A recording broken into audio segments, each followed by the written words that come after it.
Hi குட்டீஸ், இன்றைக்கி நம்ம சாச்சா சீச்சி வரிசை தான் பார்க்க போகிறோம். ஓகேங்களா? ஃபஸ்ட்டு சான்ற எழுத்து எப்படி வந்தது அப்படின்னு பார்த்தீங்கன்னா, இச்சின்ற மெய் எழுத்தும் ஆன்ற உயிர் எழுத்தும் இணைந்து தான் சான்ற எழுத்து உயிர்மெய் எழுத்தாக வந்தது. இப்போ இந்த சா வரிசை வாய்ப்பாடு பார்க்கலாம். இச்சி கூட்டல் ஆ சா, இச்சி கூட்டல் ஆ சா, இச்சி கூட்டல் இ சி, இச்சி கூட்டல் இ சி, இச்சி கூட்டல் உ சு, இச்சி கூட்டல் உ சு, இச்சி கூட்டல் ஏ சே, இச்சி கூட்டல் ஏ சே, இச்சி கூட்டல் ஐ சை, இச்சி கூட்டல் ஓ சோ, இச்சி கூட்டல் ஓ சோ, இச்சி கூட்டல் ஔ சௌ. இப்போ இந்த சாச்சா சிச்சி வரிசையில் வர சொற்கள் எல்லாம் ஒன்று ஒன்றா பார்க்கலாம். சான்ற எழுத்தில் என்னென்ன சொற்கள்லாம் ஆரம்பிக்கும்? சக்கரம், சங்கு, சட்டை, அடுத்தது சா, சாவி, சாப்பாடு, சாலை, அடுத்தது சி, சிலந்தி, சிங்கம், சிலை, அடுத்தது சி, சீருடை,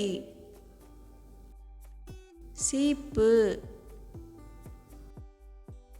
சீத்தாப்பழம், அடுத்தது சு, சுண்டல்,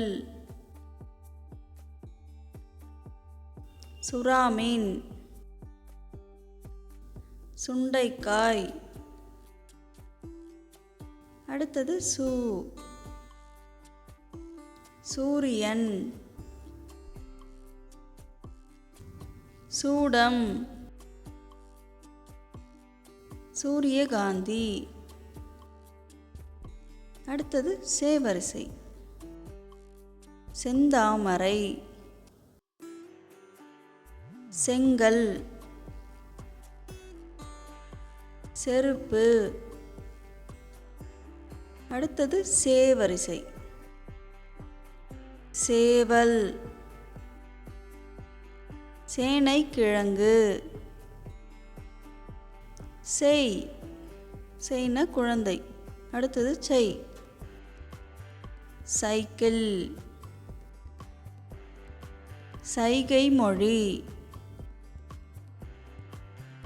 சைவ சாப்பாடு, அடுத்தது சோ, சொம்பு, சொர்க்கம், சொட்டு மருந்து, அடுத்தது சோ வரிசை சொற்கள், சோம்பு, சோளம், சோறு, அடுத்தது சௌ, சௌ சௌ, சௌரி முடி. அவ்வளோதான் குட்டீஸ். பிடிச்சிருந்தா லைக் பண்ணுங்கள், சப்ஸ்கிரைப் பண்ணுங்கள். தேங்க்யூ.